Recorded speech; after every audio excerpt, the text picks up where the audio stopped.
गंगा नदी के तट पर एक छोटा सा गांव था। उस गांव में रामू नाम का एक किसान रहता था।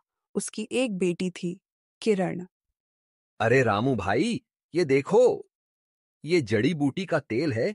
एक बूंद लगाओगे तो खेत में घास खुद ही मर जाएगी और फसल दोगुनी होगी। अरे वाह, ये तो बड़ा बढ़िया चीज है। कितने का है? बस 50 रुपए बोतल। लेकिन आज आखिरी दिन है, कल मैं शहर चला जाऊंगा। ठीक है भाई, दे दे। अरे रामू, पहले देख तो ले कि ये असली है भी या नहीं। अरे हरिया, शक करना अच्छी बात नहीं। आदमी को भरोसे से जीना चाहिए। किरण, देखो बेटा, मैं तेरे लिए क्या लाया हूं। ये जड़ी बूटी का तेल, इसे खेत में डालेंगे तो फसल दुगनी होगी। किरण बॉटल को देखती है कि ऐसा क्या है इसमें। बाबा, ये बोतल तो ऐसी लग रही है जैसे इसमें रंग मिला पानी हो। किससे लिया ये?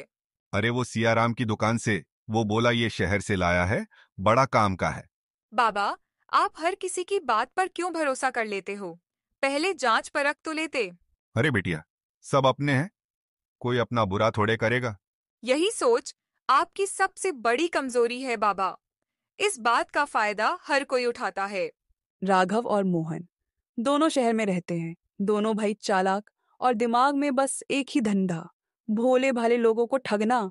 राघव, पिछली बार जैसे उस हरियाणा वाले गांव से मक्का के नाम पर पैसे उठाए थे, वैसा ही प्लान फिर से करें। हाँ, लेकिन इस बार कुछ और धमाकेदार। मैंने सुना है गंगा किनारे एक छोटा सा गांव है।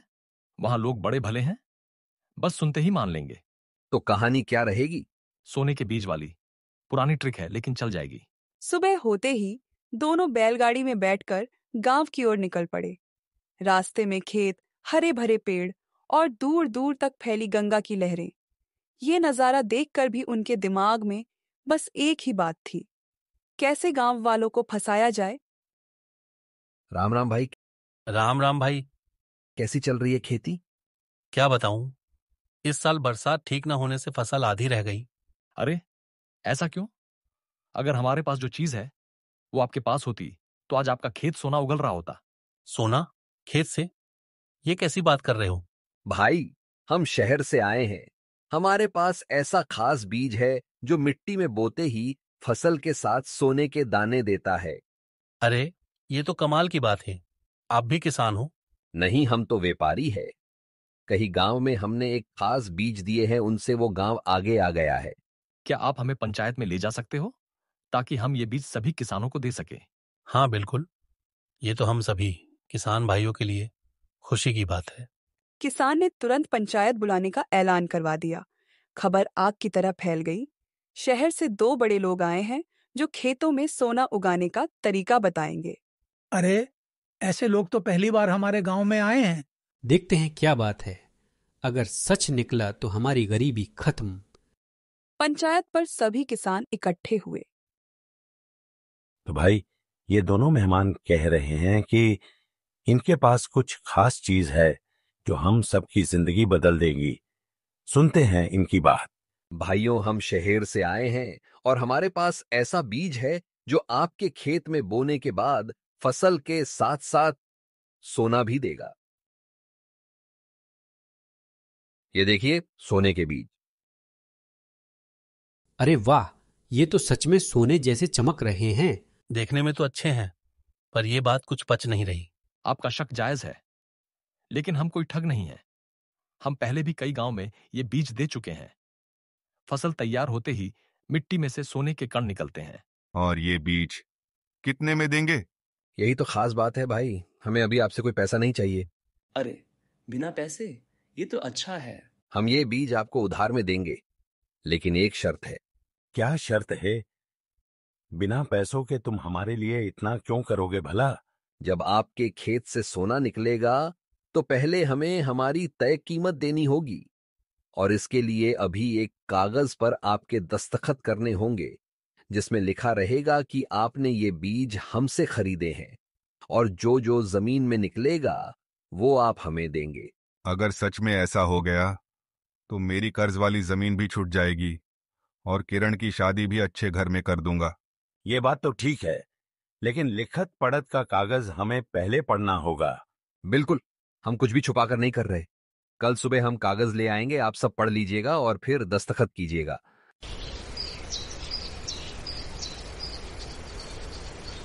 आपने सुना, अब हमारे खेत में सोना उगेगा और हमारी सारी परेशानी भी खत्म हो जाएगी।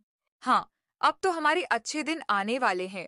एक बार फिर पंचायत बैठी और मोहन ने कागज पढ़कर सुनाया। आप अपनी मर्जी और पूरी बात समझकर हमसे ये सोने के बीज खरीद रहे हो। इसके दाम स्वरूप आप हमें 1 साल बाद अपनी खेती में से जो भी निकलेगा वो देकर करेंगे। हाँ भाई, बिल्कुल ठीक है। किसी को कोई आपत्ति? नहीं। सभी किसान एक एक करके कागज जिस पर साइन की हैं, वो मोहन और राघव को दे देते हैं। मोहन और राघव हर किसान को छोटे छोटे कपड़े के थैलों में सोने के बीज देते हैं। अगली सुबह में पूरे गांव जैसे उमंग भर गया हो। कोई अपने खेत में कुदाल चला रहा है, कोई बैलों से हल जोत रहा है और कोई मिट्टी में सावधानी से सोने के बीज डाल रहा है। दिन बीतते गए, किसान अपने खेत में मेहनत करने लगे। देखते ही देखते बारिश का मौसम आ गया। आसमान से झमाझम पानी बरस रहा था। खेतों में हरियाली लहलहा रही थी। बारिश भी इस साल अच्छी हुई थी। 1 साल पूरा हुआ। अब समय था मोहन और राघव को उधारी चुकाने का। एक बार फिर पंचायत बैठी। तो भाइयों, आज वो दिन आ गया है जैसा कि कागज में लिखा गया था। अब मोहन भाई और राघव भाई अपने सोने के बीज की कीमत मांगेंगे। हाँ भाइयों, हमने कागज में साफ लिखा है कि आपकी खेती में से जो भी निकलेगा वो देकर आप हमें हमारे बीज की कीमत देंगे। इसका मतलब आपके खेत से निकले हुए अनाज और सोना दोनों पर अब हमारा हक है। क्या इसका मतलब तो ये है कि पूरी फसल और सारा सोना इन्हीं का हो गया? हाय दैया, हमसे कितनी बड़ी गलती हो गई। बिना समझे कागज पर दस्तखत कर दिए। हमने तो सोचा था सोना उगेगा तो घर सुधर जाएगा, पर अब तो सब लुट गया। अनाज भी नहीं बचेगा, अब पेट कैसे भरेगा? पूरा साल क्या कर गए? अब तो सबको मानना ही पड़ेगा। कागज कानून बने हैं। हमें मजबूरी में पूरी फसल और सोना इन्हें ही देना होगा।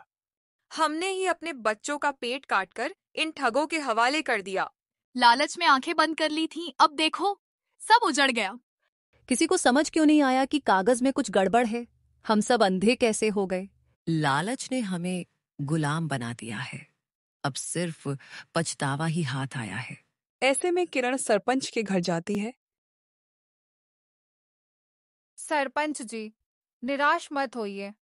मैंने पहले ही सोने के बीजों में से कुछ बीज अपनी सहेली को बेच दिए थे, जो पास के गांव में रहती है। मैंने उससे शर्त रखी थी कि तुम्हारी खेती में जो सोना निकलेगा उसका आधा हिस्सा मुझे देना। बेटी, तूने तो अपने पिता की सारी मुसीबतें टाल दी, लेकिन पूरा गांव अब ऐसी मुसीबत में है कि क्या करूं, कुछ समझ नहीं आ रहा। सरपंच जी, कल ही मैं उसके गांव से लौटी हूँ और मेरे पास इतना धन आ चुका है कि हम इस साल अपने गांव का गुजारा आराम से कर सकते हैं। बेटी चलो, पंचायत में सब ये बात से खुश हो जाएंगे। सरपंच पंचायत में सबको किरण की समझदारी और उदारता के बारे में बताता है। अरे वाह बिटिया, तूने तो अंधेरे में दिया जला दिया। सच में, अगर किरण ना होती तो हम सब भूखे मर जाते। अब हम लालच नहीं करेंगे। जो मोहन राघव जैसे चालाक लोग कहेंगे उनकी बातों में नहीं आएंगे। हम अपनी मेहनत पर भरोसा करेंगे और दुगनी मेहनत से खेती करेंगे।